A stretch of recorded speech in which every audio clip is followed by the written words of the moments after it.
Everyone is faced with some form of trust issues, whether it's trust for yourself or trust for other people.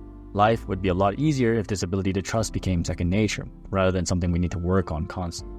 Well, in this video, I dive into why you need to learn to trust yourself and the power that comes from that.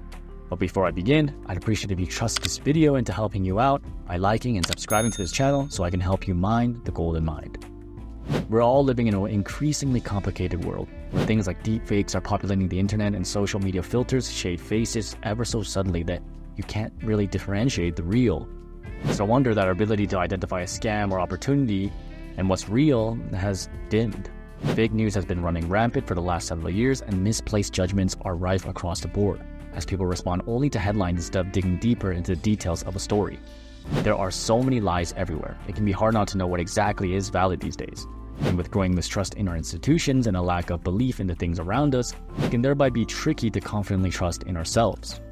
With that being said, the building blocks of self-trust don't come easily as well. Depending on how you've been raised, the type of environment you grew up in, some of us have it built into us and others unfortunately not.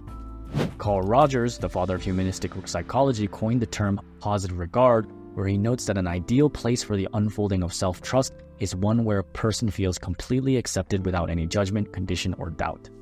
Although that does sound beautiful, we all know that we aren't all lucky to grow up in such environments. However, while the places and environments we grow up may be out of our control during adolescence, the decisions we make thereafter, especially during adulthood, are things you can actively do something about. It's all a matter of breaking free from the traps that have shaped around your mind over time, although it's easier said than done. We're all wired to respond according to past experiences and traumas that have come our way. One of the reasons why so many people lack genuine trust in themselves can come from the desire to avoid that great feeling of shame. Whether it's being discouraged to do something by your parents or being made fun of for failing, shame is something we all despise feeling. In fact, a study by June Tangney of George Mason University, a clinical psychology professor who has studied the area of shame for decades, found there to be a correlation of people who are more prone to shame to oftentimes have low self-esteem. And those with lower self-esteem are less active, feel anxious more, and have a greater sensitivity to criticism, which only adds to that shame cycle. Moreover, in a 2009 study, Sarah de Rubais and Tom Hollenstein discovered that teenagers who showed higher signs of shame proneness were more likely to experience symptoms of depression as well. This demonstrates a definite link between shame, depression, and anxiety alike, as further supported by a report by Thomas A. Fergus and company in 2010. So it can be a long and arduous process to break out of the mental chains that hold us down. But it's important for you to be aware and learn to trust yourself in just a little bit, as building self-trust has a myriad of benefits. Not only does it help in finding out who you truly are, unlocking the potential that may lie dormant within, but it can also allow you to discover the following. For one, you'll learn to trust others better. When you know what kind of person you truly are deep down and how your values come into play, self-trust is the only logical way to make a decision on who deserves your trust and who doesn't. This comes from knowing both sides of the story as well as having an accurate understanding of your boundaries. Trusting yourself means that you trust your instincts to tell you the appropriate amount of trust that needs to be placed within each relationship. You'll also be less stressed. Self-trust is built on knowing what kind of person you are deep down. When you have a more positive approach to the self, respecting your own boundaries and others around you, you will naturally become more relaxed and in turn less stressed. And then you'll also be energized and enthusiastic. Whether it's starting a new hobby, building a business, or learning a new skill, self-trust is the key ingredient that fuels your motivation to take on bigger projects and tasks. Learning to trust in yourself can help to understand what it means to achieve something and adjust accordingly. Knowing your abilities and trusting yourself to accomplish whatever feat helps you to be patient, as roadblocks that come along the way are merely momentary, can be seen as non-issues that will be overcome eventually. You'll also learn to become more patient. Building trust requires a lot of patience, which oftentimes means having lots of patience for yourself. Trust, especially self-trust, is a process that can take months to even years, depending on how long you've been struggling internally.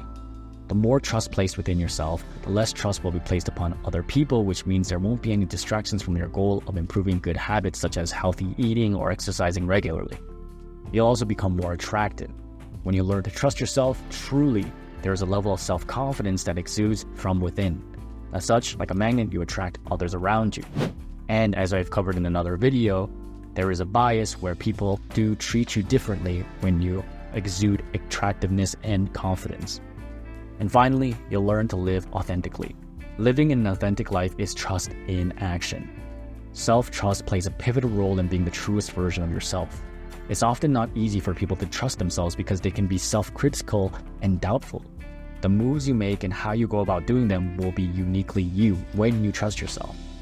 As Trudy Govier states, self-trust is a necessary condition of personal autonomy and self-respect. Self-trust involves a positive sense of the motivations and competence of the trusted person, a willingness to depend on him or her, and an acceptance of vulnerability. It does not preclude trust in others. A person may be readily said to have too much self-trust, however, core self-trust is essential for functioning as an autonomous human being.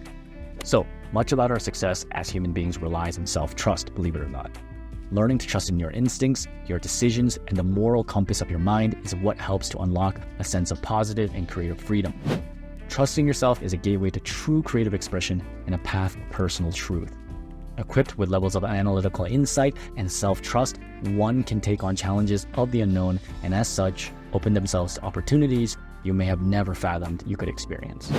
So to end this video off, I'll end it with a quote by William James, which states, "Most people live in a very restricted circle of their potential being. They make use of a very small portion of their possible consciousness and of their soul's resources in general, much like a man who, out of his whole organism, should get into a habit of using and moving only his little finger."